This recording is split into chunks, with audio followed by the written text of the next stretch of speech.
listening to Finding My Own Weird, where we'll follow yours truly on a journey to discover my own authentic weird self. I'm your host, Christine Lassiter. Joining me will be amazing guests who found their own formula and are living and thriving as their own wonderfully weird selves. So hold on tight, it's about to get weird.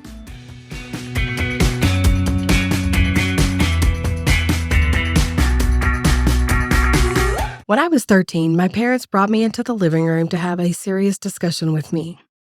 They'd been fighting a lot, so I thought they were just going to tell me they were getting divorced.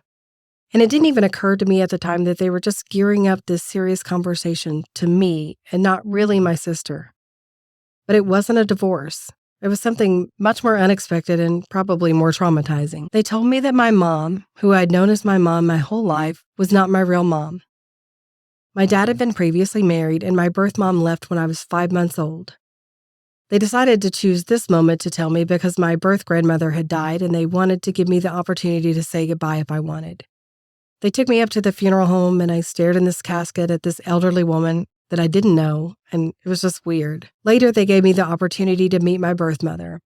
I said yes, and I met her in a park. My parents stayed off to the side, giving me the room I needed to deal with the situation. It was so awkward. She gave me this birthstone ring and a card that read, "To my wonderful daughter." Honestly, I thought, bitch, you don't know me. You don't know how wonderful I am. And that was pretty much it. My parents and I have talked about this a lot over the years. In hindsight, they realized that this was not the best way to tell me this news. 13 is already so terrible, and this really screwed me up in the head. My parents were incredible to me. My dad fought for custody of me in 1974, a time when men did not get custody of their children, especially their young daughters. He met my mom, the one who raised me, in a Dairy Queen drive-thru. I was just a baby, and she fell in love with me before she ever did him. A lot of things happen in our life, and we have a choice in how we handle it, good or bad. We won't always make the right decision, but we can learn and grow. I am 100% who I am because of the absolute love and support of my parents. Linda had no part in how I turned out. We need to take the positive people around us and use them to sharpen us and allow them to form us into the people we want to be. It can be painful and hard, but we need to learn to trust. My next guest uses a flashy fin, some glitz and glam, and the heart and experience of someone who's been there to help others who have suffered trauma. And she looks mystical and fabulous while doing so. Welcome, Una the Mermaid. Hi, Una. Thank you so much for being here today. Thank you for having me. It's a joy to be here. Yes, I'm so excited. So let's talk about that, Una. Let's go back to your origins and just talk about your journey. Where did you grow up? Sure. Well, I was born in Honolulu, Hawaii. That seems like an interesting part of that story already. So I was really born the land surrounded by water. My mother and father moved there 11 years prior to my being born. My mother went there to actually complete a doctorate in the sciences. So she got a degree in microbiology, and she went to the University of Hawaii. And then I was born there. So I was there for about the first 10 years of my life, and then spent a lot of time connecting with nature. And for those who are unfamiliar with Hawaii, even though it is a state, it is a colonized state, and Hawaii very much operates as its own independent kingdom. And in the sense that the culture, the values, the teachings of the islands are very different. So I always tell people, for me, it felt very much that I was born in another country, because when I came here to the mainland, everything was different. Culture was different. Traditions were different, values were different, how people treated each other, how people treated the environment, just everything was really foreign. And so moved to the mainland when I was about 10. My mother, finished her degree and all of that. And then, in Hawaii it's hard to live there long term. Right. And so we moved back to the mainland. And that's where kind of my life here in the Northwest began. We moved to Oregon, I want to say in like 1989. And then I've been in Oregon ever since. And I've lived a couple different places around the state, but, Beaverton, Hillsboro, Tigard, and then Portland. I think I moved to Portland in 1996, I believe. Okay. And then I've been in Portland since then.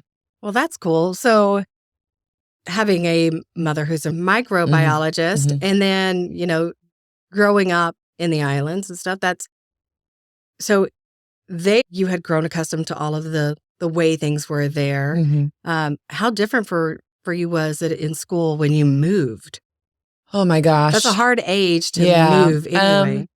Well, so it's interesting. So there's a lot of things that I learned by moving to the mainland. So one is that in Hawaii, it's very culturally diverse. So I think the first cultural shock for me coming here was the lack of diversity, lack of racial diversity, lack of cultural diversity. And it was hard. It was adjustment. That was probably one of the hardest things. I think the second hardest thing I would probably say, especially back then, was having to wear shoes. That was really weird. And socks in particular. I think in the history of my life growing up, I never wore socks. That was a weird. Socks. Nobody wears socks in Hawaii. Nobody wears socks. So like having to wear socks and shoes. And I remember my mother, like my parents buying me like my first pair of like boots and with socks and a coat. And I just thought that was the oddest thing. And the weather, and just like the rain and the cold, that was a hard adjustment. I would say my body did not acclimate to the Northwest for quite some time. Now I am acclimated. Right. But that was really hard. So it was culture shock all the way around, everything from the people to the culture, to the weather, the environment, the landscape, just everything was different. And then also not being around water. I mean, we live on the West Coast and thankfully, it's not that far to the ocean, but I mean, it's not right there. It's not right there. And I literally grew up on like alongside the ocean, and that's where I spent my childhood was in water. So to be further away and then to find out when I got here that you can't even really go in the water, it's so cold. Freaking cold. I'm from Texas, and when you go to the beach, which, I don't recommend going to like Galveston and stuff. Those are not beaches, but that's where the ocean is. Oh my God, it's hot weather and, and tolerable water temperature and stuff. The first time I went to the coast here and it was in summer and it was freezing. And they thought it was a nice day. Mm-hmm. They thought it was a really nice summer day. So I hear you there. Oh, yeah. And so I had to sort of redefine my relationship with the ocean at that point and the beach and the landscape and reconnect with the geography and just, and I've come now, of course, to appreciate and love the aspects of the oceans here and the waters here and the beaches here and appreciate them for what they are because they are different. But it is different. And I actually just got to go back to Hawaii for the first time in 30 years. Oh my gosh. Just this summer as part of a project I was doing, and to be back there in the water to the place of my birth, my body and mind remembered it very well. And I felt and I've been suffering a slight bit of depression since my return. Right. Because I think I worked so hard in that 30 years to put out of my mind what I knew I was leaving something very special when I left. And to be back there, it was just sort of this reminder, so I have mixed feelings about it. But no, Hawaii is a deep part of, even though I was only there for that 10 years, it fundamentally shaped who I am and my mindset, what I was taught to believe, and what community means and how you live in relationship with people was really founded in those early years there. So yeah, because their concept of family is very, very tight. Their elders and everything. They take care of each other for such a long time. They take care of community. I haven't been, but I know enough about Hawaii to know those things about it. Did kids think you were different when you got here? Here? Visually, no. So actually, that was an interesting. So obviously, being born in Hawaii, I had no knowledge that Hawaii was a colonized state. I wasn't aware of the racial politics, the cultural politics, and sort of the pain and suffering of the peoples there. I grew up there and I was a racial minority there. Right. So at the school that I went to, I was one of only two Caucasian students that were there. Oh, wow. And, we weren't liked. We were known as haoles. And we were seen as the enemy because we were white children. Right. And so it was hard. Like the racial dynamic growing up there was hard. But because I was born there, even though it was interesting, it was a weird dynamic because even though I was white and some folks, not everyone, some folks really just didn't like that. Yeah. But we were still accepted more. We weren't tourists. I was born there. Right. And so I was seen as what we sort of more of a local, Uh-huh. so I didn't, so I had some connections with people on a different level than maybe tourists coming in kind of thing. And so what was nice, because race for me in Hawaii growing up I didn't know what race was. I was taught in Hawaii what race was when I was told that I was racially different by the other students and teachers, so some of my experiences, and I just want to make this really clear. I do now as an adult understand the pain and what motivated some of this behavior growing up, but it doesn't change the fact that it was very painful growing up. But the anger around the colonization of Hawaii was very, very raw, especially at that time. Yeah. And, things that would happen to me, for example, is I was forbidden to play with other students in the school because I was white. I had teachers walk me out to a field and leave me for hours alone in a field. And I was not allowed to socialize, and they would come and pick me up after recess was over. I wasn't allowed to go to friends' houses because of my race. So I got a really interesting, very early life lesson about some of these dynamics. And it would be many years later before I would really kind of unpack what all of that was about and process the trauma around a lot of that. Because I didn't know. I was just a kid, and all I knew was that I can't make friends here. Yeah, that's just the way it is. And and it was hard. So the one positive for me about moving here was that because there was a lack of diversity, my race was no longer a central feature of who I was as a person initially. And so I blended in racially, and I could kind of, in Hawaii, I stuck out like a sore thumb in those spaces. And that was really hard at times. And so here, even though I was new, and certainly people are like, oh, that's the girl from Hawaii. And people were always fascinated by the fact that I was from the islands. Yeah. But at the same time, unless they knew that about me, I literally just looked like everybody else. And that felt good because I could just kind of disappear into the background. Yeah. You weren't so called out. Yes. And that brought me a sense of sort of inner peace and sort of my hyper awareness around, bullying and things that I experienced in Hawaii. That was able to subside a little bit. But then, interestingly, when I stayed here long enough, then it switched because now, because my family was not of the wealthier, or we weren't even middle class. We were like the working poor at that point. And so that became the feature that people recognized very quickly, that we were poor. They can always find something. They can always find something. And so then, I would say within the first 2 years of being here, I got a little bit of a reprieve in that first, year or so. And then I started learning the new dynamics because in Hawaii, class was not a thing. That it was more about who your family is, what your bloodlines are, and sort of who you're connected to was the center feature growing up. Right. Class was not really how much money you had. Not really, at least not in the schools that I was going to. But I was going to local schools. I wasn't in the wealthy white colonized parts of the island where those types of things were very real there. Sure. But where I went, that wasn't the issue. So, but here, very class divided. Wow. And so I felt those. There was always a way to sort of create exclusion, and that was the new way now. Well, and you said that was a couple of years after you got there. I mean, that's looking at 12, 13 years old, and I mean, kids are just it was bad. Terrible. They're just terrible at that age anyway.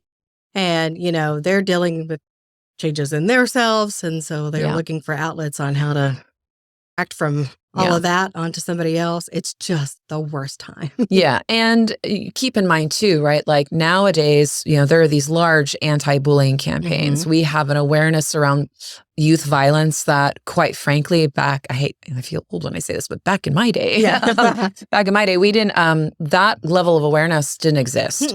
And so violence was pretty normalized. Bullying was normalized. It was just a thing. Kids will be kids, boys will be boys, harassment, sexual violence, all of which I experienced, unfortunately, growing up in those spaces.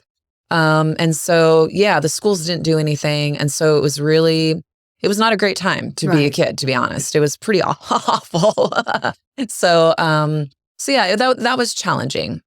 And certainly, I think I always felt different. I mean, from the time, not just because I was from Hawaii, but just ideologically, I was different. Like a lot. I could understand the racial frustrations and anger, from where I came from, but because I felt like that was rooted in real harm that had happened. Yeah. But like some of the other divisions that I was experiencing here on the mainland didn't make sense to me. It wasn't connected to anything other than just hate. Yeah. And so that was always hard for me to wrap my mind around. And it's not. And that's the part of it that doesn't make sense ever. When I was in school, we had DARE. We didn't have stop bullying. Oh, you can't grab somebody's butt. Oh, you can't. I mean, like none of that stuff was ever discussed. It was like, just go on with your day. Everything's fine. Just ignore all that like you can, So even though I didn't come from a different background, I grew up in the same school from the 4th grade on. That part is universal in that time period. I mean, I know it still happens today, but there is more awareness and there are more campaigns and there is some more compassion than there was back then. But it's so tough anyway. But if you are different in any aspect, you're just a moving target. Mm-hmm. Yeah. Yeah, that's so challenging. And it's interesting because Hawaii is actually more accepting of some of that.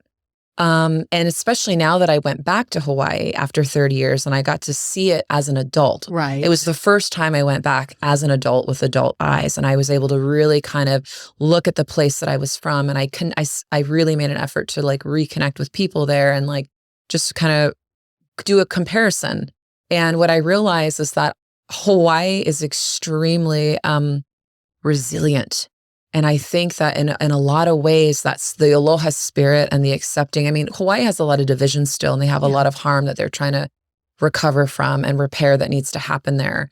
But I think it's because of the challenges that they have faced and the sheer number of it's so diverse there, that there isn't they're intolerant of certain things, Sure. but they're more in others. It's really interesting. Yeah. And so I think, I don't know, like I feel like Hawaii is more accepting in some ways. Maybe even more than Portland to some extent. I don't know.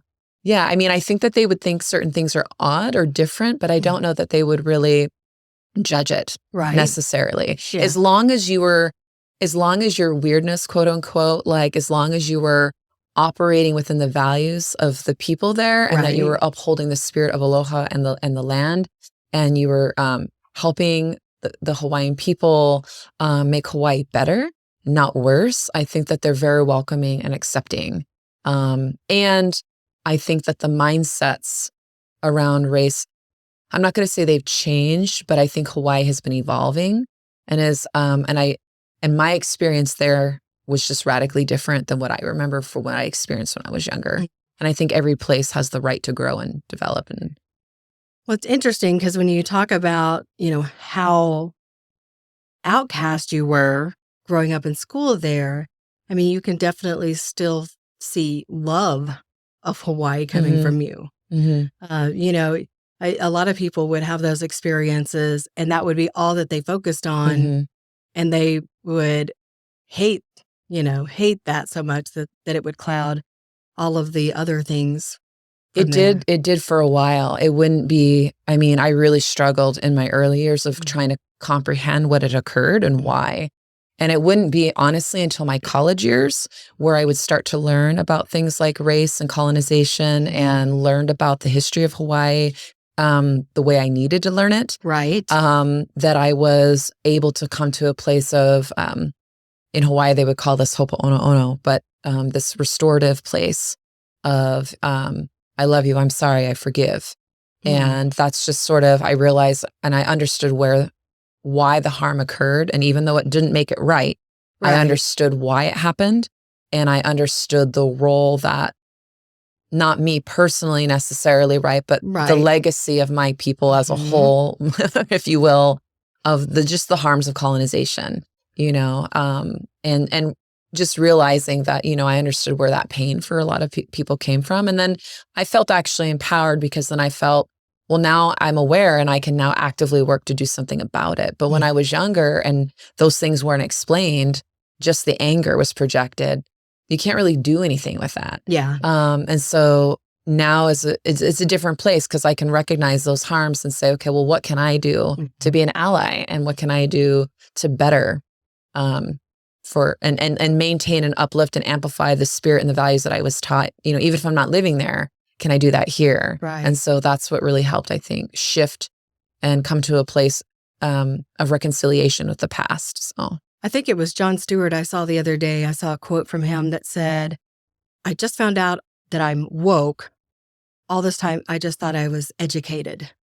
And that whole concept of being an ally, standing up for understanding outrage and all of that, I do think that that comes from education.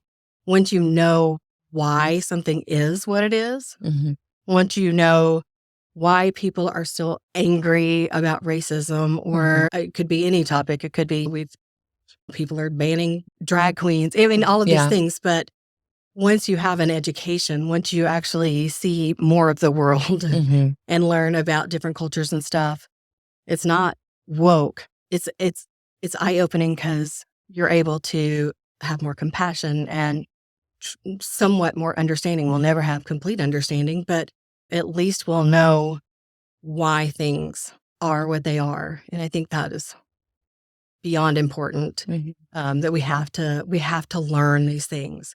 So it's awesome that you did learn all of that. Where did you go to college? Portland State University was my 4-year. I went to a community college prior, but those big conversations happened at PSU. And it was a struggle because growing up in Hawaii, I didn't understand systemic racism. Right. Because growing up, I experienced prejudice. And so I didn't understand things like racial privilege because I grew up where, believe it or not, at the time, I actually did not have that. Right. But I would later learn that I did to some extent. I didn't have class privilege, but there was skin privilege. These are all things that I didn't understand. Right. And I was angry at first. I think when those principles were first taught to me and sort of that narrative, I rejected it. I was really hurt because I was still processing my pain and hurt from what I had experienced. And so I really couldn't rationalize what they were telling me against my own experience. Right. And so, but I remember I ended up taking a training somewhere. It was through the university, and there was just a really amazing facilitator who broke it down in a way that was really healthy. And I don't know, like some educators, when they teach this stuff, I think sometimes they do it in a way that's harmful, or they're invoking, I don't know, they're like invoking toxic shame in people. I don't always think that that's healthy for learning. I think people shut down when they hear it a certain way. So for whatever reason, the way she taught it was, I could hear it. Yeah. And it's just kind of like an aha, like this light bulb went off, and I was able to finally understand the anger and sort of why things had happened. And it made sense to me. And that, and I learned, I think for me, the biggest thing was I learned that there's a difference between like racial prejudice versus systemic racism. Right. And that you as a white person can experience prejudice. Absolutely. People can be prejudiced against you. And, there are people who don't like white people. That's true. But the system as a whole was built in your favor. Right. And that's what I learned. And then I was taught explicitly throughout history how and where that happened. And then I went and educated myself about Hawaii and how that happened there. And that was also true there. Wow. And I didn't see that, of course. Right. Well, you're a kid. I was a kid. And also we were very poor in Hawaii also. So I didn't see financial privilege. So when I heard the word privilege, I always thought that meant like financial. And I didn't understand that there were other kinds of privileges that people experience at any given moment. And so it was a real eye-opening experience for me. And I'm really grateful for it because it really, I think, helped me be a better person and walk and show up in this world in a better way. But also that I was able to really, like I said, it actually brought some healing to the past because I was able to understand it. Right. And I think that anytime harm occurs, it's harder to find release of those harms and be able to move forward when you don't understand why. There's always that like, why me? Why did this happen? What, and you get stuck there. And so it was able to give me some answers that I needed so that I could move forward. Wow. So. Well, what did you want to be when you grew up? Oh my gosh. So many things. Well, in Hawaii, of course, marine biologist. Of course. And if I had stayed there, there's a high probability I would have gone that route. Because yes, I absolutely love the water and my connection. My mother was a scientist. And so, the idea of doing that. But when I moved here and we were so much further removed from the water, I don't know, I guess it didn't feel as practical for me, although I guess I could have. I mean, there are people that do. I don't know. Like, I don't know. I became disconnected and I think I missed Hawaii so much and the ocean so much that for a long time, I pushed all of that away. Yeah, it was a grief. It was a grief. It was a really big grief for me. So I pushed all of that as far away from me as possible. And so I really think it wouldn't be until I was in college that I started imagining what I could be. So an artist, I'm a very artistic person. And so, and my father was pushing, I think for a while, like to be an artist. And I did. I thought for a long time that was the direction I was going to go. And I certainly did a lot of art classes and all of those things. And then I took this class in college where it was this pottery class, but it was gearing for like professional artistry in pottery. Okay. And it was mass production. And everything of my creativity was taken from me in that class because it wasn't about your creativity. You had to produce so many products. And they have to be a certain way. Yeah. And it turned me off to art. And I said, is this what professional art is? It's mass production, like corporate mass production of art. And I was like, this is not for me. Right. And so, and I didn't know I really was kind of lost. And then strangely, I ended up having to take a speech and language class requirement. And I took a speech class that I had to take. And then I was tapped, basically. This teacher was like, we think you should join the speech and debate team. And I was like, what? Because I was terrified of people. I was terrified of speaking in front of people. I'm like, you're ridiculous. I'm not doing that. But I did, and it would forever change my life. And so forever changed my life. I owe so much of who I am today, actually, because of my debate coach. Shout out to Dave Kozlowski from Clark College. Amazing coach. And just, yeah. And so that got me involved in politics and social justice because we started, those were the issues that we were debating. And so I would switch my major from art to political science and communications. And so I did that. And then stayed as a poli-sci major through my bachelor's. And then for my master's, went into conflict resolution and restorative justice, and then advanced and then did a doctorate in psychology. So wow. So you're a psychologist? Yes. Well, isn't that not a clinical psychologist, but I'm a social psychologist, transformational psychologist. Very cool. My son just graduated UT Austin about a year or so ago, and he is a psychology major. Awesome. Yeah. So that's great. Yes. So do you use any of the artistic aspects in what you do now? Not in the mermaid stuff, but in the psychology stuff? Oh, absolutely. So one of the things that I'm really fascinated with, of course, is the role of imagination and creativity in problem solving. And so what's interesting that I've discovered in both sides of the types of work that I do is that in both sides, so when people are struggling to play a mermaid, let's say, and when people are struggling to solve real world problems, they regardless of like what realm that's in, they're both struggling with the creative mind. Right. And so, and part of what I'm seeing is that the lack of imagination and the ability to think outside the box is where people get stuck.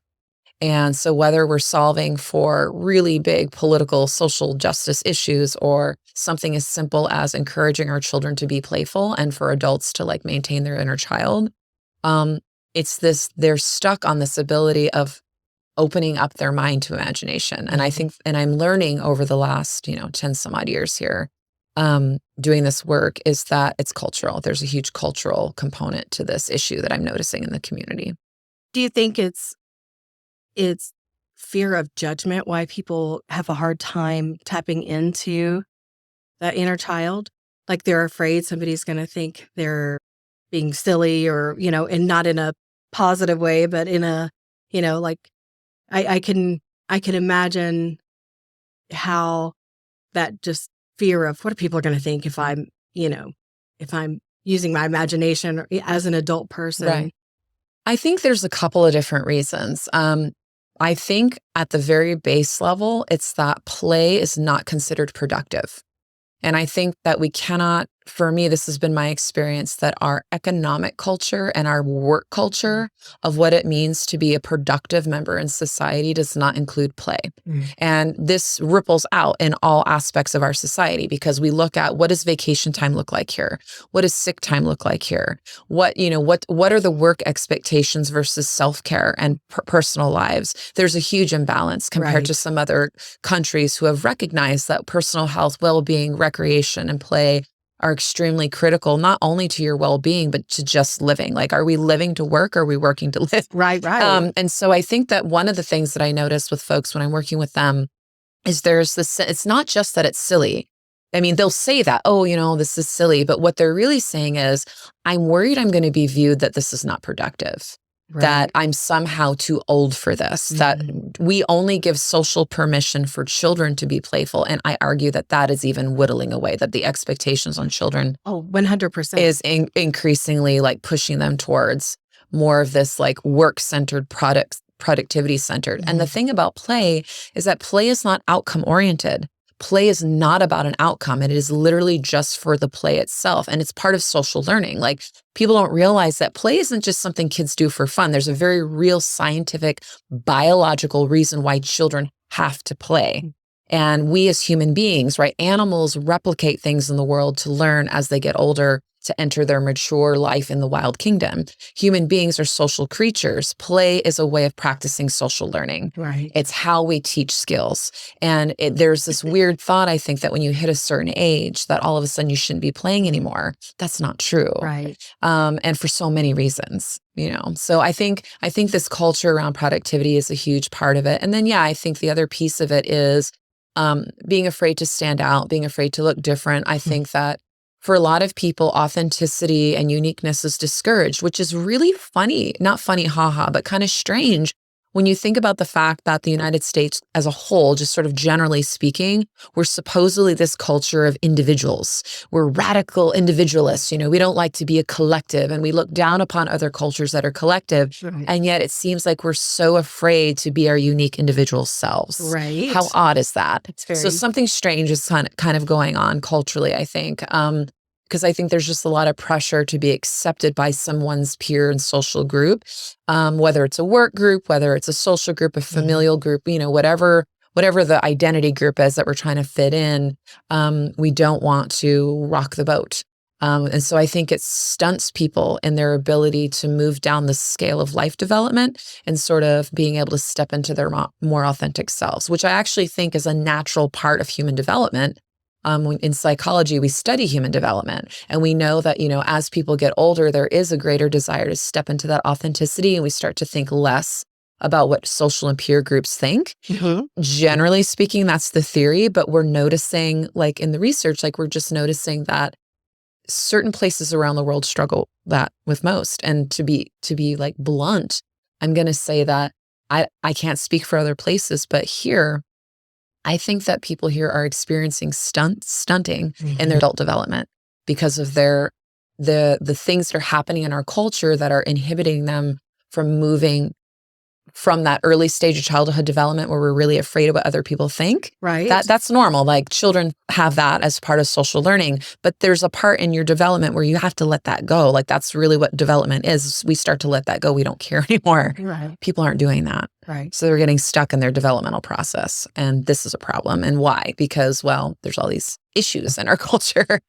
Right. I mean, and, that fear of judgment is a justified fear because it is out there.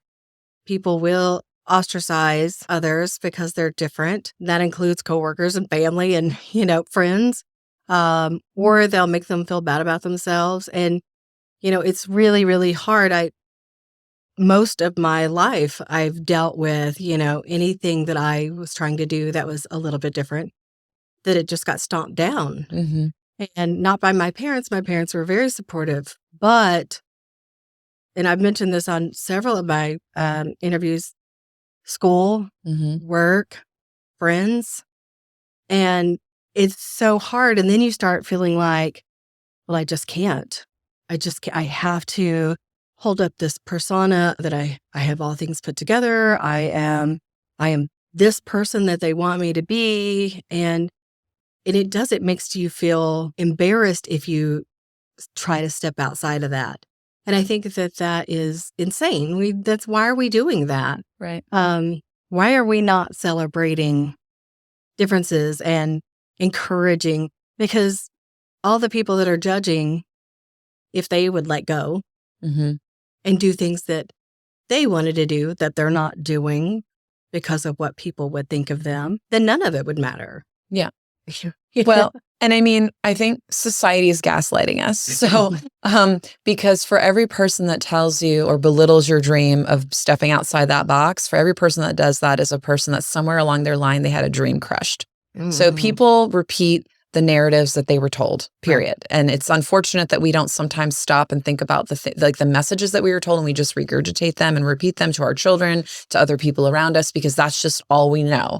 And, it takes a critical mind. It takes somebody willing to stop and actually question those narratives that we were told growing up by others, particularly those that were negative, right. To say, actually, that's unfortunate for you, but that's not for me. Like, that story is not my story. I get to be the author of my story, not right. You. Like, I appreciate your feedback. Not really. Thank you. Moving on, but, right. But it takes, the ability to actually question that. And it's hard to question that because we grow up in environments that shape our thinking. And you really have to have, something from the external place, like interrupt those thoughts to challenge your worldview, to like really have you sort of start to question some of that. Some of us, for whatever reason, we might be very fortunate that we have that one. It might only be one person in our life who is our cheerleader, right? Who is telling us, who is supportive. And that keeps our mind like always kind of questioning the other narratives that we're hearing. But some people don't have that. They don't even have a single person right. to help say, hey, you can do that, actually. And I think the other part of it, at least in American culture, is that because we don't associate play with productivity, we don't value it. And so when we think about it like professionally or like a career, there's this tendency to equate that anything that you're doing that seems playful or non-serious, whatever that means, is somehow not going to be a viable way to make a living, right? We've equated that. Right. Like art, yes, theater, right. Anything creative at all. I mean, right. Literally people for decades have kind of trashed those careers because they thought they weren't real. Yeah. And I mean, if someone were to say, oh, you can never make a living off of being a mermaid. Well, yeah, actually you can. And I am, and so did it take overnight? No. Was it hard? Yes. Am I still figuring out how to do it? Yes. Right. But dreams don't come easy, right? Like things aren't going to just magically necessarily fall into place. You have to fight for it. And you have to help others see your value, which is a struggle also. But it can be done. But yeah, it is about, I think, challenging some of those cultural beliefs around what constitutes adulthood. Yeah. And that this idea that growing up is somehow healthy. And I would argue the contrary, that there's a difference between maturity and growing up. I think immaturity are those folks that never leave behind the old patterns of thinking from early childhood, which is caring about what other people think. Not being flexible in your mind, like being fixed-minded and not being able to be open to new ideas and being creative. I think that that's part of what we call a growth mindset. And I think that people that lack that, they're going to struggle actually more in their life, and they're probably going to be more unhappy. Maybe they'll feel more secure in their life because things have a routine and it's familiar to them, and they like the familiar and they like that structure. But emotionally, they may not experience fulfillment because somewhere in there, they're not acting out the parts of themselves that want to thrive, and they're suppressing that or whatever. And it will manifest in all kinds of ways. I mean, we look at in our culture, we have some of the highest rates of depression, suicide rates, health issues, types of health issues that are very unique to the Western world, Western European world, that aren't part of other parts of the world, that live their lives very differently, right. That have different mindsets, So I think our attitudes, our mindsets, and our values deeply influence our wellness. And I think play and imagination and I hate the word weird, to be honest. Like, I hate it because it feels othering. Like I always say, like, what's weird actually are people that are stuck, like not moving forward with their development. Like, that's what's weird to me. Like, the people that you're seeing out there living their best life and shining their, what you might think of as a weird light, those are self-actualized people. That is what actually someone who is daring to dream and stepping out looks like. And it's very uncomfortable. And it makes you feel uncomfortable because you don't get to see it that often because we repress it. Right. So, Well, I worked in senior healthcare for 13 years. And so I was around, people in the late stages of their life for a very long time. And there was definitely a difference in the people who had playful, positive attitudes and the ones that didn't. mhm. And, most of the ones that I had dealt with had issues and ailments and needed care and all of that. But their outlook, it made all the difference for them. I preface this in an intro for one of my other videos, but I met a lady who I met her when she was 104 years old. She lived to be nearly 111, and she had the most incredible outlook on life. She was so positive. She had a great sense of humor. When it was 1 year, it was her birthday, and I asked her, I'm like, Bernice, if you could do anything, if you could go anywhere, because I was going to look and see. They had a program that for elderly people, you could do. It's kind of like a Make-A-Wish, but it's for elderly people. And she said, I've done everything I ever wanted to do. And you could tell that that was the truth, that she didn't have any regrets because she just did what she wanted to do. And she would sit around other residents who were 20 years her junior, that she could have been their mother. And she would say, can you take me somewhere else? These people are making me feel old. Because they would sit and they would complain and they would, just be so negative. And this woman had lived her life so full. And that was such a powerful lesson to me because there are so many times that we have to set aside things. Tragedies happen, things happen in our lives that we don't have any control over, and we may have to set aside things for a little bit. Yeah. But I think that we don't ever need to toss those things out. When in my most exhausted, I'm recharged when I'm painting or doing a storytelling event or doing this. Mm-hmm. All of this it's a lot of work. Mm-hmm. I'm so energized by it. Mm-hmm. And I think that if we can give ourselves permission Mm-hmm. to do those fun, silly, creative things, whatever that looks like for people, it looks like something different for everybody. It's such an energizing force. Mm-hmm. And it's so powerful in our mindset. You're Mm-hmm. absolutely right about that. I mean, I've studied it for 13 years with people. I know what the end looks like if your attitude is one way or another. Mm-hmm. Yeah. I think it's about feeding the human spirit. And I think people are starving and they don't know why either. Like, I think sometimes people, they do struggle and they don't even know where the source of that pain is coming from because they don't see it. It's like, can a fish know what's in the water until it's out of it? Right. So it's not until you experience something different that sometimes you see what it is you're missing. And it's unfortunate. There's other contributing factors, of course. I mean, trauma plays a really big role. There are things that contribute to why people feel uncomfortable stepping out. Sometimes it's because of fear of judgment. Other times it's because it's not that they're so much afraid of judgment, they're afraid they can't do it. Right. Or people who are living hand to mouth. I mean, you've got a lot of people living in poverty or borderline poverty. It's like some people don't have the privilege of dreaming. Like, you know what I mean? It's hard to dream outside of your circumstance. Yeah. I know for myself, that was the case for many, many years. And sometimes I'm still struggling. It's hard coming out with all this student debt and like just trying to make it out there. But, so I get it. Like, there are a lot of people that can't imagine themselves out of their circumstance also.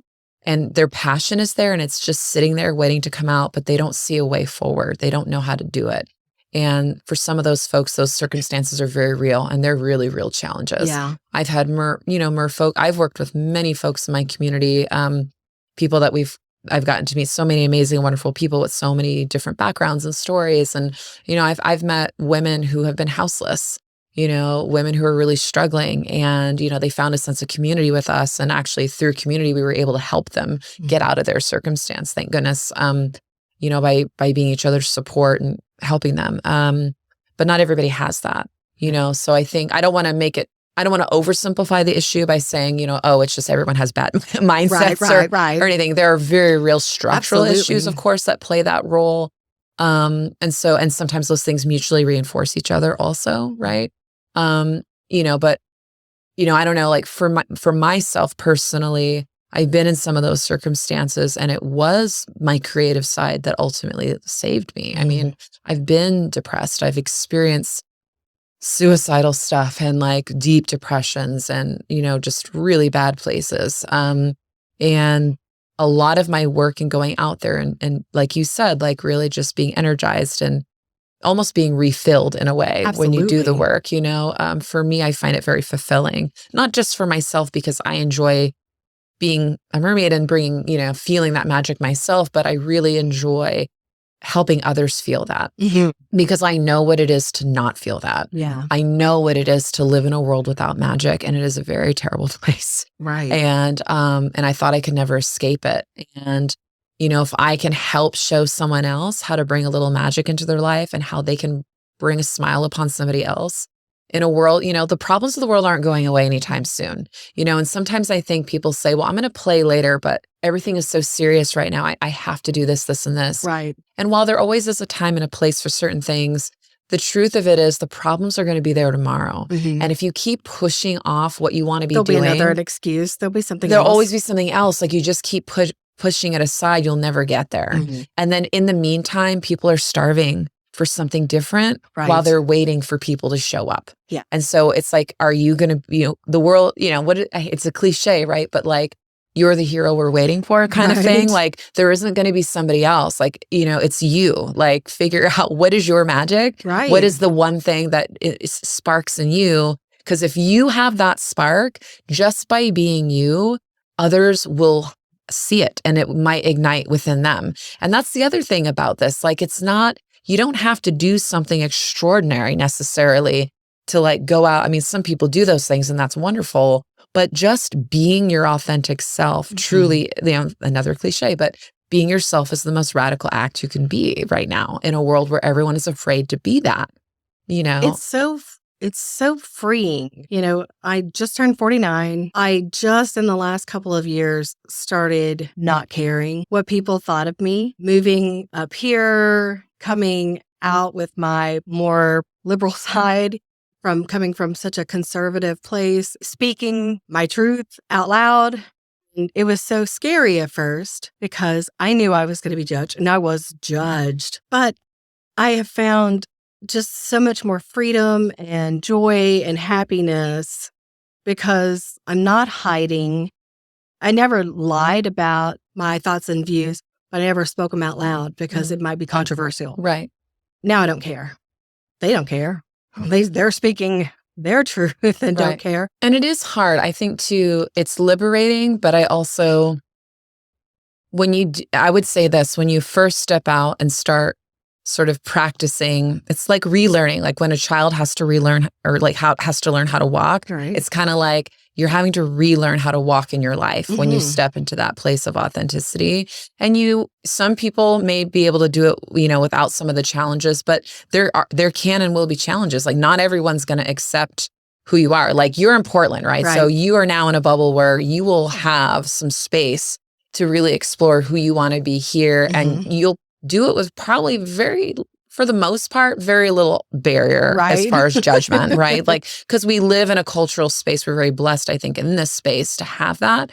But if you were back in Texas, right, it would Which I won't be. Right, it would be really hard. And there are people that are stuck geographically in spaces where they're not going to have that freedom to be in a bubble somewhere where it's safe for them. Yeah. And so how do you do it then, right, is the challenge. And I think that I was just interviewed recently for a book, actually, a lovely author who wrote a book. She's from Japan originally.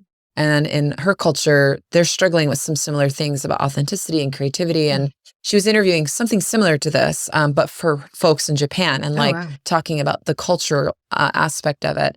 Because they are a collective culture, if you step out, it's kind of viewed as like disrespectful to like the group, you know? Right. And so, so she was talking about like finding a balance, you know? And I think that's the key thing is finding a balance. And I don't know, I think for some people you have to relocate maybe, like you have to thrive in an area where, you know, I don't know, so, like you can't always plant a seed in concrete. You know what I mean? Like, where's it going to grow? You have to think about the environment. So some people aren't able to leave.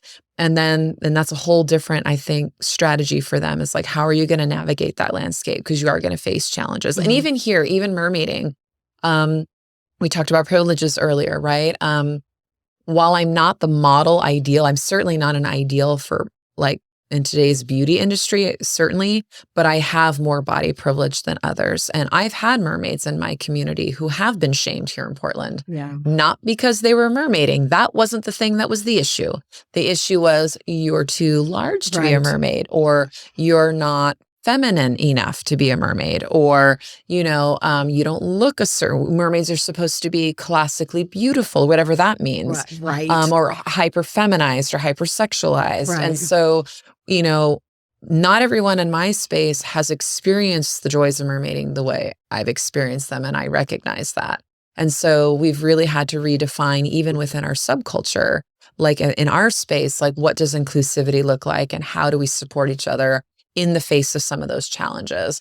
And to be really honest with you, those barriers have not come from children. Like as child entertainers out there, it's the adults. Yeah, the kids don't care. And the adults, you know, and how I've worked with the folks in my community is, you know, I always tell them when an adult says that to you, they're projecting their own insecurity.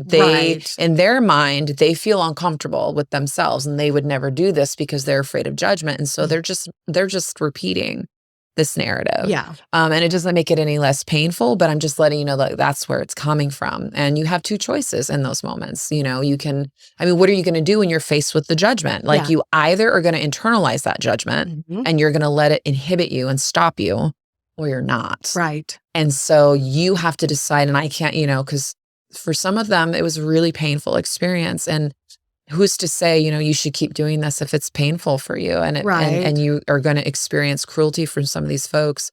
I'm glad to say that through community and mutual support, nobody wanted to give up mermaiding. And instead they fought harder, got louder, got brighter, got bigger, you know what I mean, out there and said, you know, no, like you don't get to define what this looks like. And then through that struggle, really we're able to reach an even broader demographic of folks that were like, you're doing this and I can do it too then. Yeah. And empowering others to say, hey, you know, I don't have to be this way or look a certain way or fit a certain mold to be this.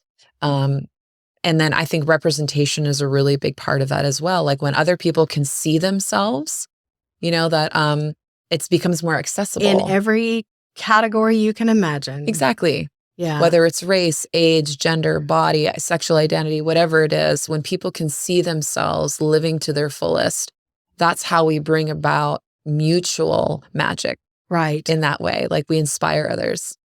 Well, that's why I think that this platform is so important because it does normalize the weird, for lack of better words. It does personalize. It shows that there's a person underneath. It does, take care of all those things. And even in those areas that it is harder, I think that those people who feel comfortable enough being more out loud with their true authentic self and who can shut out the negativity that comes with that, I think that will also do the same thing. It will create a platform. It'll create a safe space for more and more. And I think that it's going to grow and it'll eventually grow in the areas that's harder. It's going to take longer, but that just means that those that are strong enough right now that can withstand, they need to be out loud. Mm-hmm. I would be such a different person in Texas now than I was 5.5 years ago. Mm-hmm. Not that I want to go back there and be a different person. I don't. But it's about seeing. Mm-hmm. It's about seeing all of this stuff. It's about having these conversations that makes me feel more confident in all of that. So we've definitely touched on all of the mermaid stuff, but how did you become a mermaid? Well, I'm always trying to pinpoint like this exact like moment. I mean, I always tell people I was always a mermaid. Right. So when it happened and the way we see it manifesting now was a process of me remembering who I was. Right. I had forgotten I was a mermaid, so to speak. But the moment my memory clicked was actually I was at a festival with my family. It's a very large fantasy festival. Actually, it's no more. It sadly ended. But it was a fantasy festival that went on for many years. And I went to it. I think it may have been maybe my second year going. And I was there and it was amazing. Like people just were, they weren't just in costume. Like it was very real lived experience for many of these folks. And like people identified as fae and, you know, magical folk. And it was a whole weekend where people got to live that way. And you really felt like you had stepped into this other realm.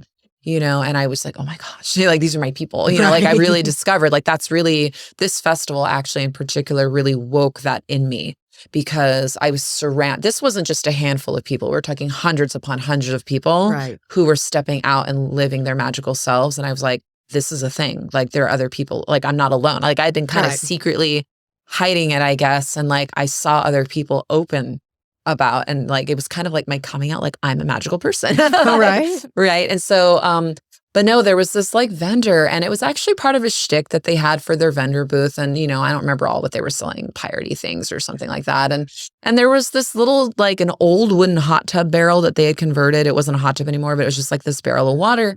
And there was a mermaid in there. It was a girl, and she was full figured. She was very beautiful. She was not sort of what we would consider classically the mermaid, you know. She looked authentic to me, like, because she was a real person, not some like comic book character. Yeah, she wasn't Ariel. But she had long, beautiful hair, and she had very simple like shells on, and she had what was obviously like a handmade tail, but it looked really beautiful and it was super shiny.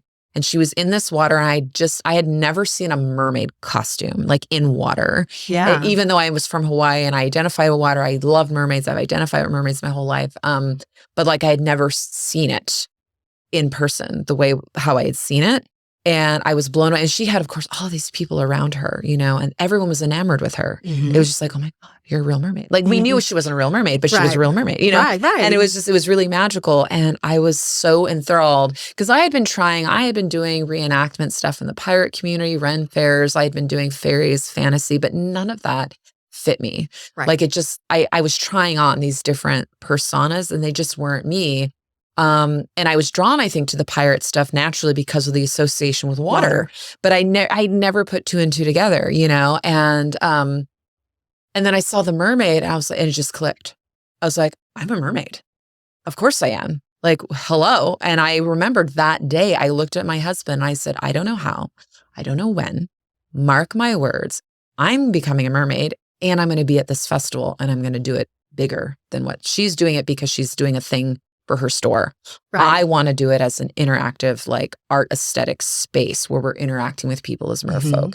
And within 1 year I did it. And I came and I figured it it took 1 full year. So I would say really by the second year I was at that festival and that's how I really started. But I started that following year, I started researching like how to make my own tail because this is before mermaids were a thing. Like the only people who really had mermaid tails per se were like people in Hollywood, like for big movies and stuff. It wasn't something that people every day were doing. So, and there wasn't tails that you could just buy.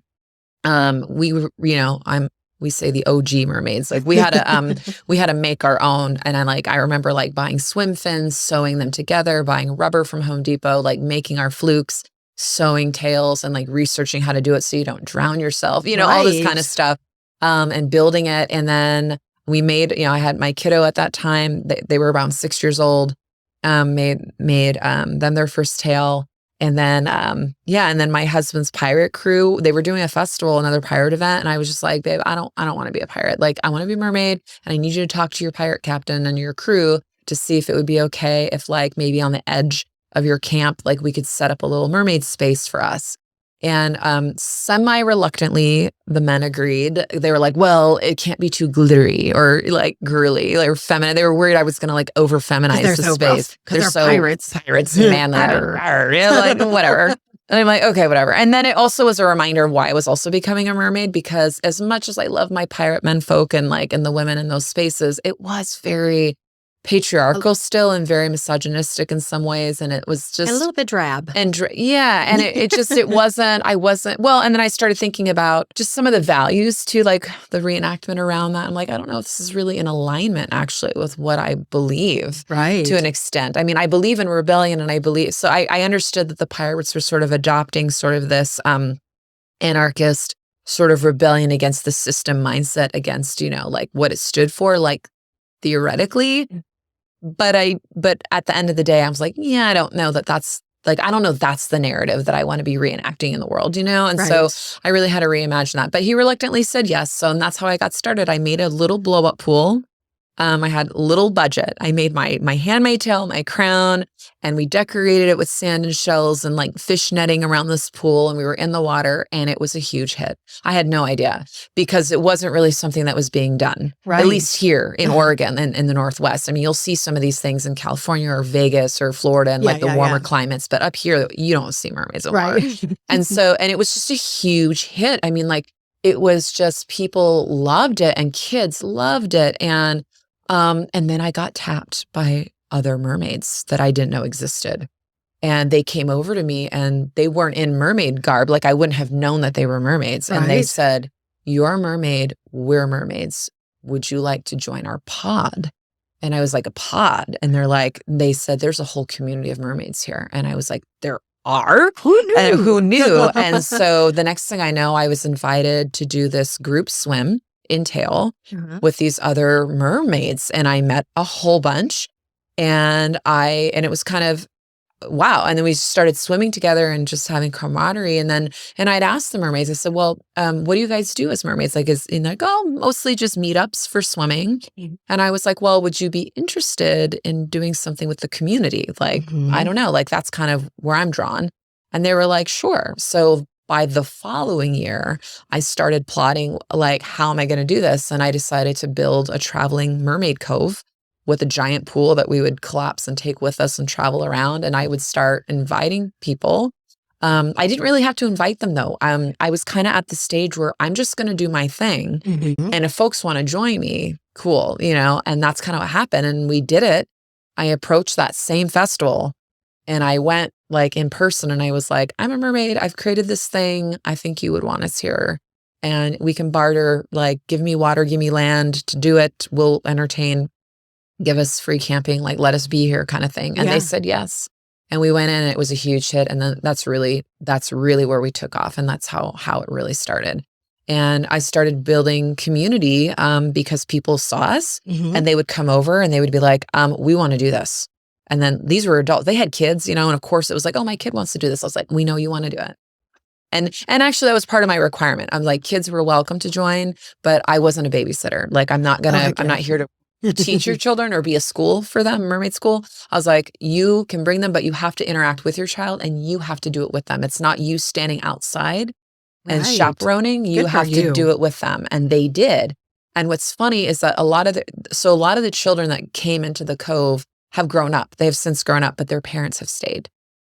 And their kids don't do it anymore, but their parents stay and they do it. That's really the reason why they wanted to do it. And that was really the reason why they wanted to do it in the first place. And that's how I've met some of my longest friends and community members, as we started doing this crazy mermaiding thing together and healing together. And so many women, I mean, there was a pattern of the people that were being drawn. Most people are trauma survivors, and water.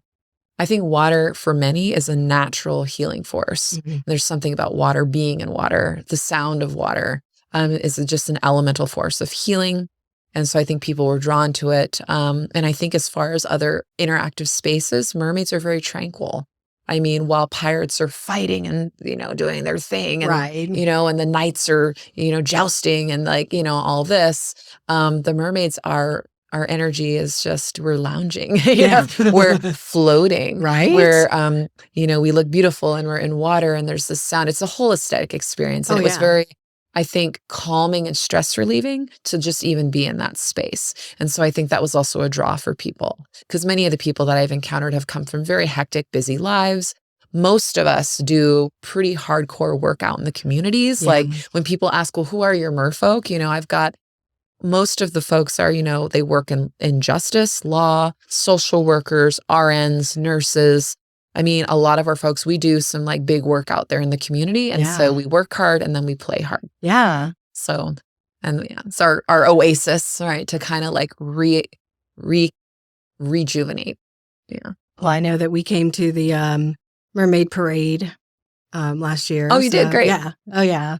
Took my granddaughter and had a blast. And no, I think that, so we try to go to everything, anything that's going to be interesting and creative. We try to hit all that stuff. And I mean, it is so beautiful to see. It is neat to see a community like that. And people were having a blast. The people who were, the mermaids were having a lot of fun, but so were the people that were there, the people that had gathered. And to bring that joy into the community is, I mean, how can you ever go wrong with that? It's just incredible. It's beautiful. I love it so much. We've had, I had no idea that the Mermaid Parade would become what it has become. Mm-hmm. When I first did it, it was literally just going to be my small group of people. It was just going to be our own little promenade of like us merfolk and just kind of coming out into the world. And I sent the invite out, and the first year, I think 800 people showed up. And it's tapered a little over the years, and then COVID happened. And so we're trying to like, build it back up. Bring it back up and garner new interest. And plus downtown, that's a whole nother topic for another day. But yeah. And so, I mean, I had people are coming from all over the country. So in 2021, when we did our festival event, there was a family that they were like, they came from Texas. They drove from Texas. It's a long drive. Just to come to the event. Oh, that's yes. wow. And yeah. And then I was like, wow. And then there was another young girl, they're from Kansas, and she knew about this event, and she told her grandma, that's what I want, is I want to go to this event. Grandma was like, I'll take you, and drove her granddaughter from Kansas all the way to the event. And then like people were really emotional. I had one woman come up to me. She had recently moved to Portland from some other place. Also similar story, didn't fit in, has been really longing to have her real self come out somewhere. And she identifies apparently as a mermaid, and she accidentally stumbled upon us. And she ended up crying because she said the event for her was so deeply meaningful and had like brought her to a community that she had been looking for, that she didn't know she needed. Right. And her connection with water. And she told me her story about water and her family and like why it was so important to her. And I had no idea that it would have that kind of an impact, or that it would start bringing people from that far away to like come here. Because initially it was kind of like a for us by us event. Right. And we were happy if other people joined us, but that originally, to be honest, that wasn't what it was. Yeah. But that's what it became. And we were like, of course, like, they heard the sirens call, I guess, and they wanted to join in. And so every year, we try to be creative and think of a way for us to create an event with intention, and to make it a fun event where people can just come, and for it to be free and accessible. So that, I don't know, just anyone can participate. Oh, absolutely. Well, do you have any projects that are coming up that you want to talk about, or anything? Sure. Of course, there's the parade, and that happens every year, and it's always the last Saturday of July. And I think this year it's July 29th, I believe. So the parade will happen. We always encourage people to come out for that. It's something that I'm working on this year is we're building something called PDX Splash Month. And I always, even though I always get it wrong. So Splash is stewardship, preservation, local arts, sustainability, and heritage. And the idea is that it centers around water, and it's a month long.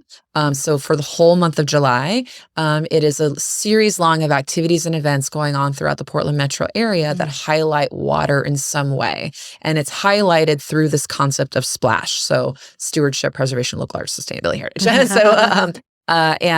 We're building partners for that. And this is only our second year in trying to build this. And so we just got OMSI to sign on. Oh, that's incredible. We're really excited. So they're going to be doing a couple of events. So they have a couple of big events that are happening like all throughout July, but then they're going to be doing their their OMSI After Dark, which is going to center on oceans. There's a film that'll be about orcas. And so there's a whole bunch of cool stuff. And so I have a website for that, and it's just PDX/month. And what it is, it's a calendar, and you can go, and as we build the calendar, we'll put all the events up there. And if you have an event, it's free to participate. We basically are encouraging anybody, any group, organization, or whatever, to basically host an event or an activity in the month of July that celebrates water awareness, whether it's recreation or art or history, or, whether you want to do environmental awareness, whatever it is, Right. but something around water. And then you go through the website and submit, a request to have your event added, and then we'll add it to the communal calendar, if you will, and we'll share about it for others.